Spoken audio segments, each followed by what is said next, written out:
Welcome to Telangana State Board of Intermediate Education, digital classes for vocational courses. I am M. Narasimha Reddy, MCOM Gold Medal in Taxation, CGL in Vocational Accounting and Taxation, Government Junior College, Sirpur Kagajnagar, District Komarambim, Asifabad. Taxation 1, Unit 7, Income from Salary, Part E, Digital Class. పన్ను విధింపు 1, unit 7, జీతం నుండి ఆదాయం, part ఈ, digital class. Learning objectives, partly taxable allowances. First one illustration 1, textbook page number 246.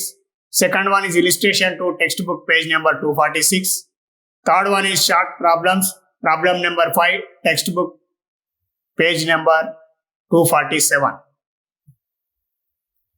అభ్యసనం చేయవలసిన విషయాలు: పాక్షికంగా పన్ను విధించబడే భత్యములు. 1వది illustration 1, textbook page number 246. Second one is illustration 2, text book page number 246. మూడవది స్వల్పకాలిక ప్రశ్నలు, ప్రశ్న number 5, textbook page number 247. illustration 1, textbook page number 246. Shri Krishna Prasad Madhya Pradesh ప్రభుత్వ హోంశాఖ విభాగంలో ఉద్యోగి. అతని జీతం యొక్క వివరములు ఈ క్రింది విధంగా కలవు. మూల వేతనం నెలకు ₹3,000, కరువు భత్యం నెలకు ₹600, నగర పరిహార భత్యం నెలకు ₹250 మరియు వినోద భత్యం నెలకు ₹200 తగ్గింపుగా ఇవ్వబడే వినోద భత్యంను కనుగొను. మనకిచ్చినటువంటి ప్రశ్నను కనుక గమనించినట్టయితే, శ్రీ కృష్ణ ప్రసాద్ మధ్యప్రదేశ్ ప్రభుత్వ హోంశాఖ విభాగంలో ఉద్యోగి అంటే శ్రీ కృష్ణ ప్రసాద్ గారు ప్రభుత్వ ఉద్యోగి అని అర్థం. మరియు అతను నెలకు మూల వేతనం ₹3,000 స్వీకరించుతున్నాడు. అదేవిధంగా శ్రీ కృష్ణ ప్రసాద్ గారు అతని యజమాని వద్ద నుండి ₹200 వినోద భత్యంగా కూడా స్వీకరించున్నారు. కావున మనము వినోద భత్యాన్ని లెక్కించేటువంటి సందర్భంలో ఆదాయపు పన్ను చట్టం 1961 సెక్షన్ 16 నిబంధనల ప్రకారం వినోద భత్యం అనేది కేవలం ప్రభుత్వ ఉద్యోగులకు మాత్రమే తగ్గింపిస్తాం. అంటే ప్రభుత్వేతర ఉద్యోగస్తులు ఎవరైతే ఉన్నారో వారికి తగ్గింపుగా ఇచ్చే అవకాశం లేదు. అదేవిధంగా లెక్కించవలసినటువంటి అవసరం కూడా లేదు.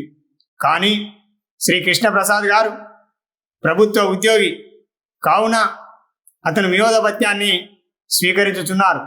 కావున ప్రభుత్వ ఉద్యోగులు అనేటువంటి పదానికి అర్థంలో, అనేటువంటి నిర్వచనంలో ఆదాయ పన్ను చట్టం నిబంధనల ప్రకారం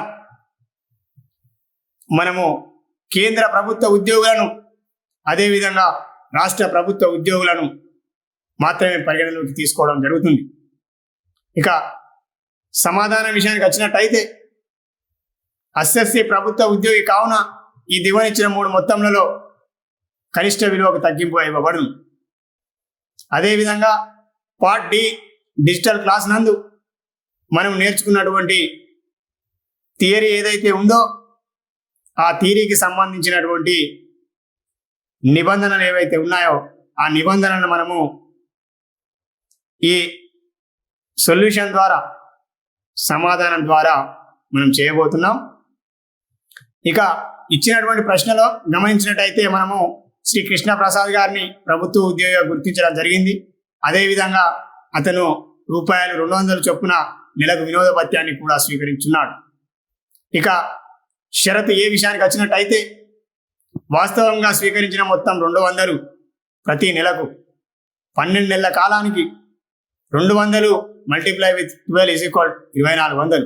అంటే శ్రీ కృష్ణ ప్రసాద్ గారు షరతు ఏ ప్రకారం వాస్తవంగా స్వీకరించిన వినోద భత్యం ₹2400. అదేవిధంగా షరతు బి విషయానికి వచ్చినట్టయితే జీతంలో 20% ఇక్కడ గమనికను గమనించినట్టయితే, కింద ఉన్నటువంటి గమనికను కనుక గమనించినట్టయితే, జీతం అనగా మూల వేతనం మాత్రమే.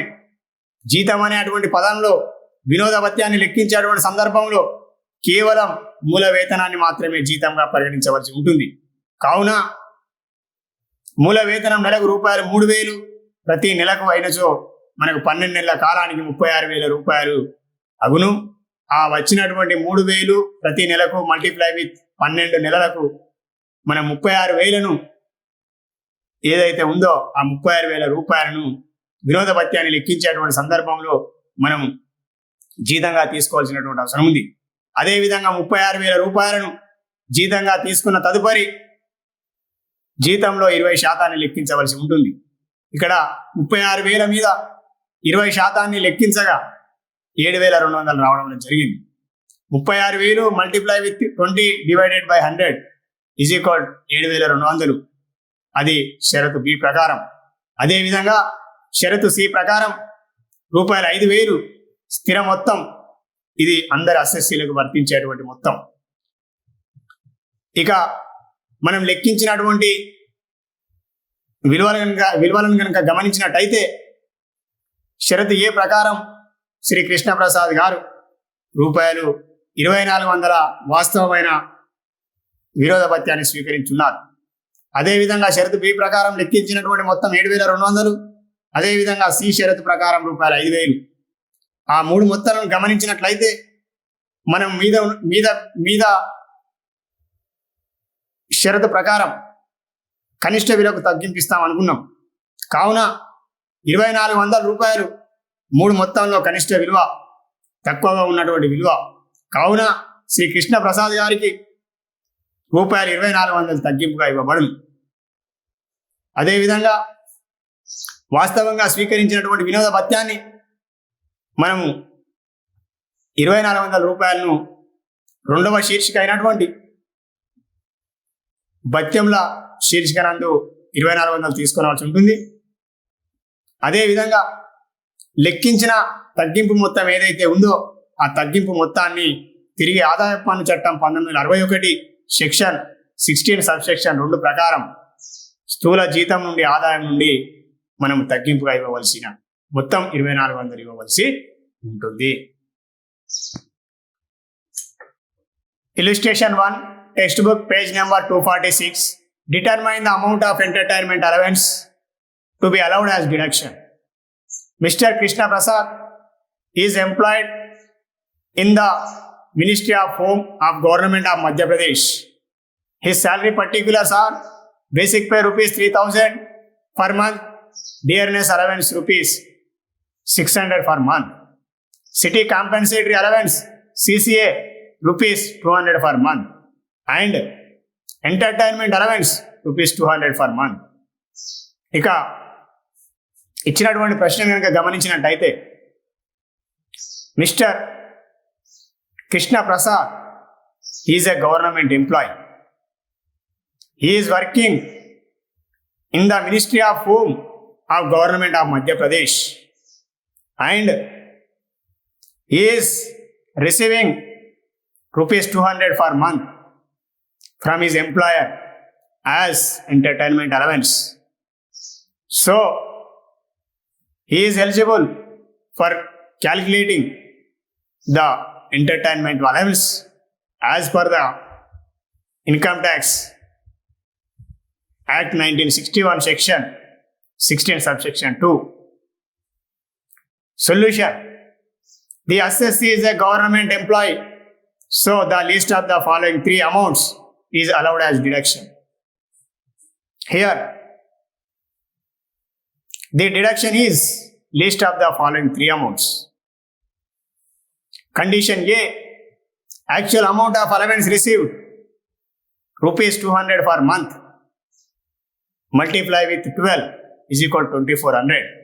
Mr. Krishna Prasad is receiving rupees 200 per month as entertainment allowance for 12 months is equal to 2,400. Condition B, 20% of salary.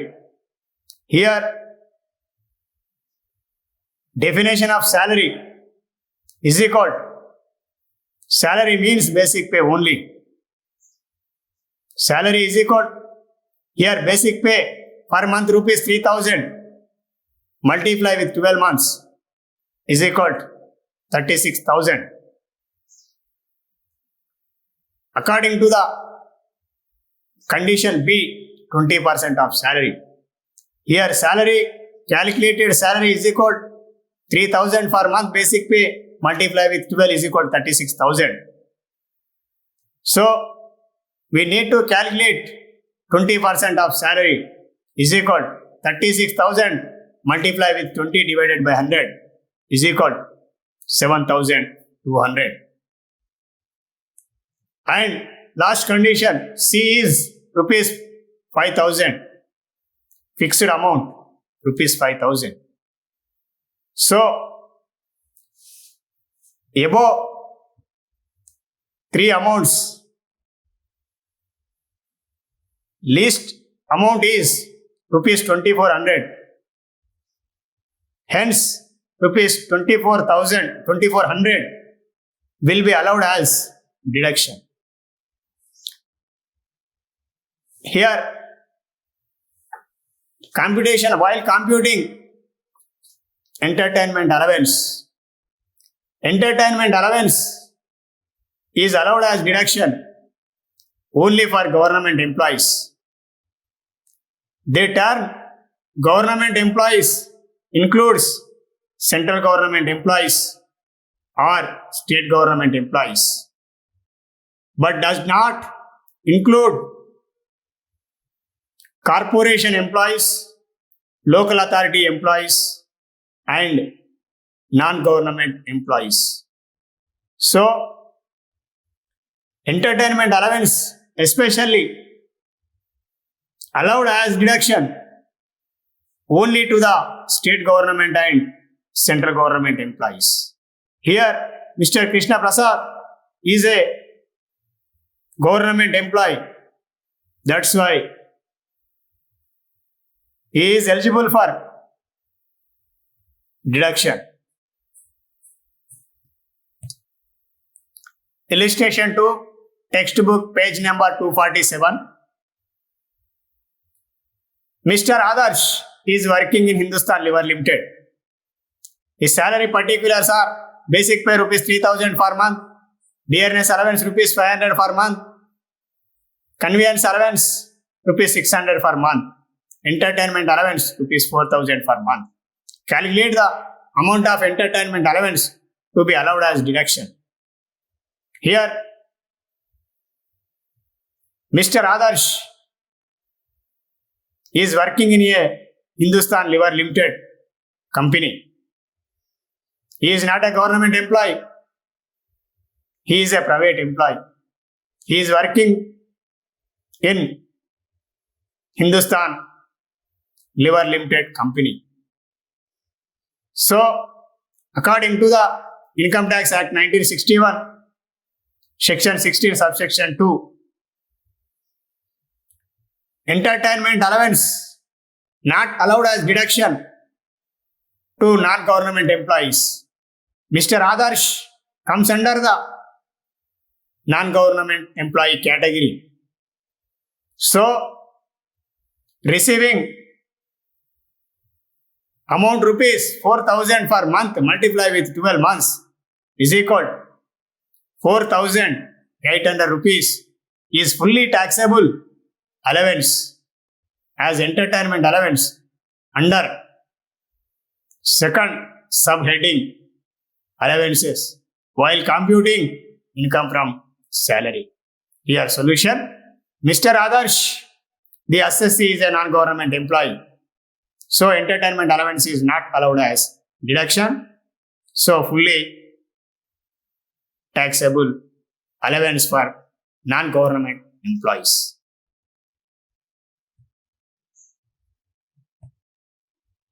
Illustration 2, textbook page number 247. Shri Adarsh Hindustan lever limited కంపెనీలో ఉద్యోగి. జీతం యొక్క వివరం ఈ క్రింది విధంగా కలవు. తగ్గింపుగా ఇవ్వబడే వినోద భత్యం లెక్కింపు. మూల వేతనం ప్రతి నెలకు రూపాయలు 3,000, కరువు భత్యం ప్రతి నెలకు రూపాయలు 500, ప్రయాణ భత్యం రూపాయలు ప్రతి నెలకు 600, మరియు వినోద భత్యం నెలకు రూపాయలు 400.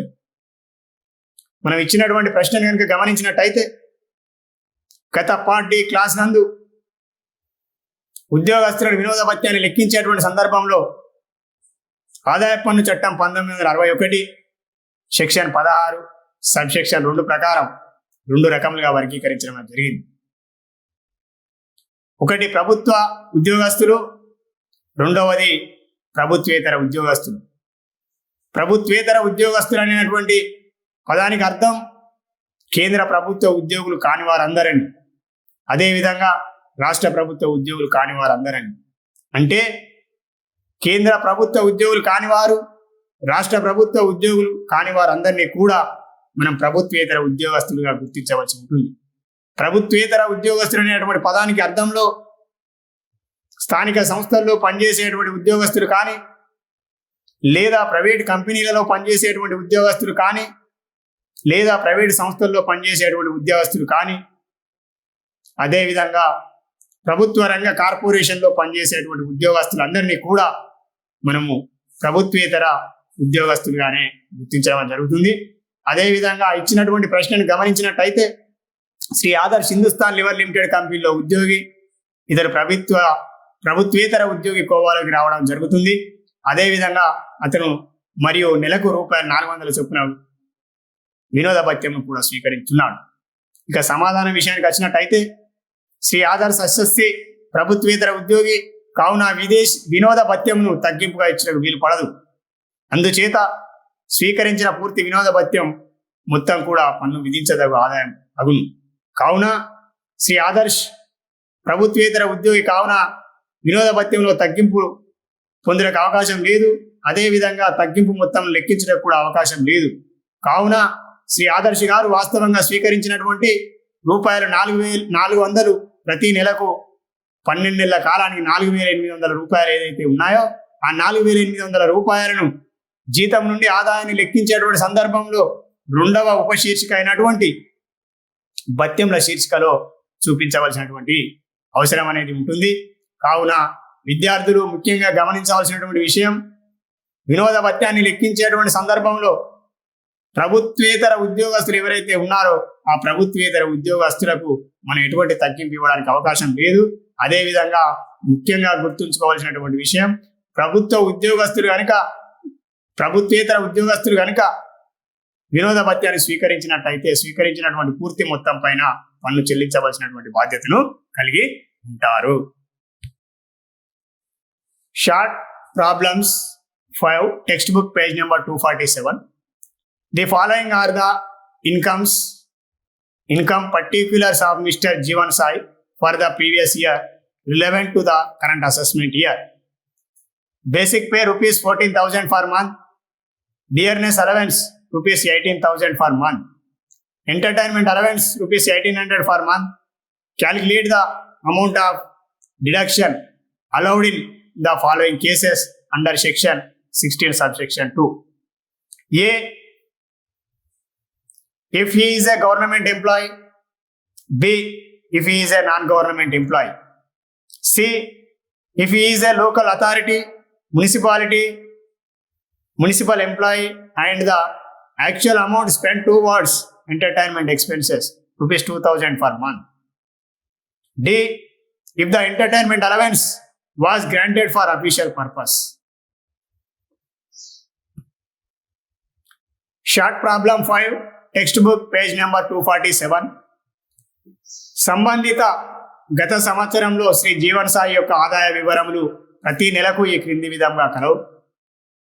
ప్రస్తుత పన్ను నిర్ధారణ సంవత్సరం నాకు మూల వేతనం రూపాయలు 14,000 ప్రతి నెలకు.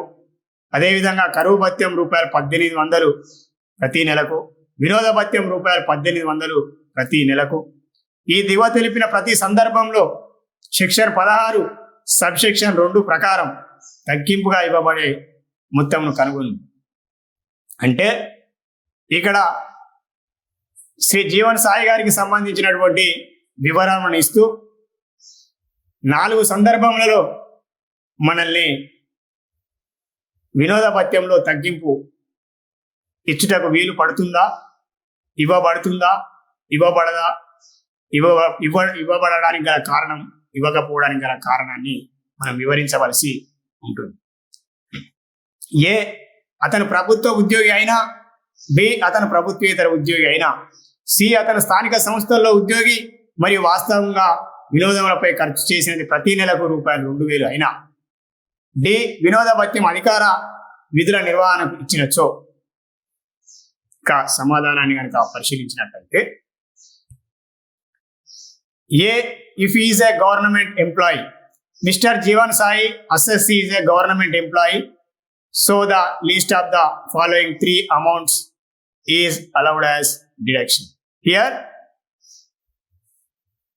Mr. Jeevan Sai assessee is a government employee, so entertainment allowance is allowed as deduction only for central government employees and state government employees according to the Income Tax Act 1961, Section 16, Subsection 2.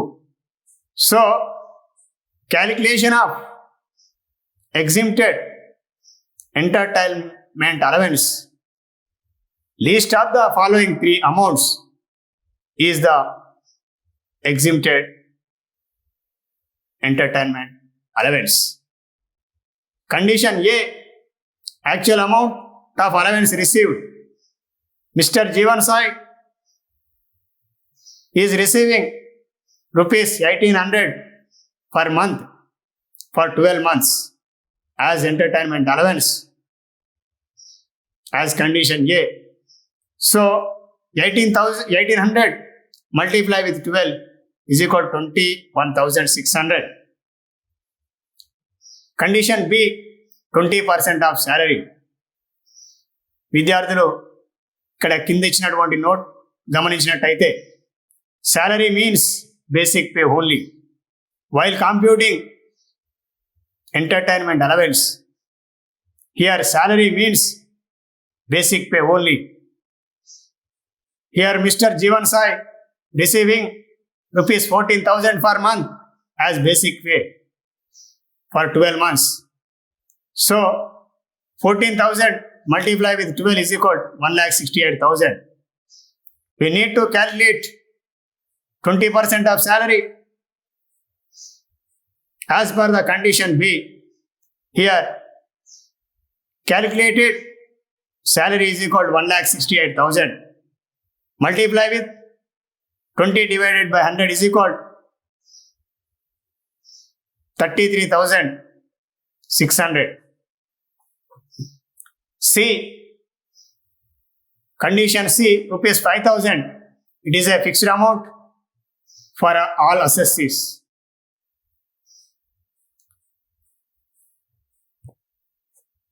So above calculated 3 amounts, least amount is the rupees 5,000.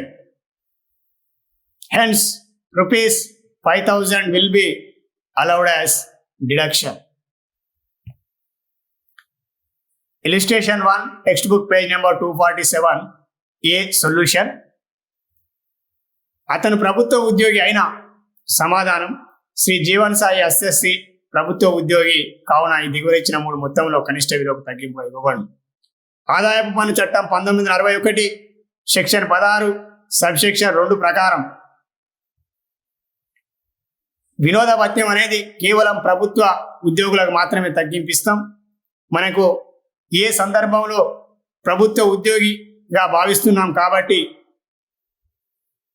మనము జీవన సాయిని ప్రభుత్వ ఉద్యోగిగా భావిస్తున్నాం కాబట్టి ఈ దిగువనిచ్చినటువంటి 3 మొత్తములలో కనిష్ట విలువను తగ్గింపుగా ఇచ్చడానికి అవకాశం కలదు. ఏ వాస్తవంగా స్వీకరించిన మొత్తం శ్రీ జీవన సాయి గారు 1,800 రూపాయలు ప్రతి నెలకు 12 నెలల కాలానికి వినోద భత్యాన్ని స్వీకరించుతున్నారు తన యజమాని వద్ద నుండి. కావున వాస్తవంగా స్వీకరించినటువంటి వినోద భత్యం మొత్తం 21,600. అదేవిధంగా షరతు బి ప్రకారం జీతంలో 20%. ఇక్కడ జీతం అనేటువంటి పదానికి గమనికలో ఇచ్చినటువంటి గమనికను కనుక పరిశీలించినట్టయితే జీతం అనగా మూల వేతనం మాత్రమే. శ్రీ జీవన్ సాయి గారు ప్రతి నెలకు రూపాయలు 14,000 మూల వేతనంగా పొందుతున్నారు. ఆ మూల వేతనాన్ని ప్రతి నెలకు 12 నెలల కాలానికి పొందుతున్నారు కాబట్టి ఇక్కడ షరతు బి ప్రకారం జీతం అనగా 14,000ను 12తో గుణించగా వచ్చినటువంటి మొత్తమే 1,68,000 రూపాయలు. అదేవిధంగా 1,68,000 రూపాయలు షరతు బి ప్రకారం 20% తీసుకోవాల్సిన అవసరం ఉంది. ఇక్కడ 1,68,000 మీద 20% లెక్కించగా వచ్చినటువంటి మొత్తం 33,600 రూపాయలు. అదేవిధంగా షరతు సి ప్రకారం రూపాయలు 5,000 స్థిర మొత్తం. ఇది అందరి అస్సెస్సీలకు వర్తించేటువంటి మొత్తం. కావున మనం పై 3 మొత్తాలను కనుక గమనించినట్టయితే తక్కువగా ఉన్నటువంటి విలువ కనిష్ట విలువ రూపాయలు మనకు 5,000గా కనిపించడం అనేది జరుగుతుంది. కావున శ్రీ జీవన్ సాయి గారికి తగ్గింపుగా ఇచ్చేటువంటి మొత్తం రూపాయలు 5,000 తగ్గింపుగా లభించింది. కావున శ్రీ జీవన్ సాయి గారు వాస్తవంగా స్వీకరించినటువంటి మొత్తాన్ని జీతం నుండి ఆదాయం లెక్కించేటువంటి సందర్భంలో రెండవ ఉప శీర్షిక అయినటువంటి భత్యములు శీర్షిక కింద 21,600 చూపించవలసి ఉంటుంది.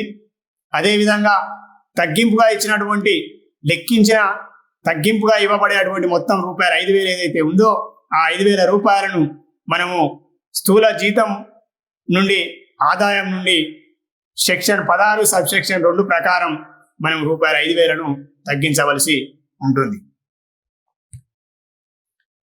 B. If she is not government employee.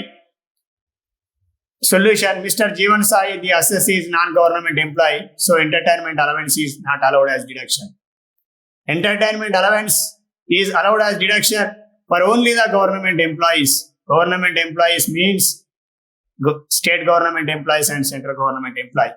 Here, Mr. Jeevan Sai is a non-government employee, so not allowed as deduction.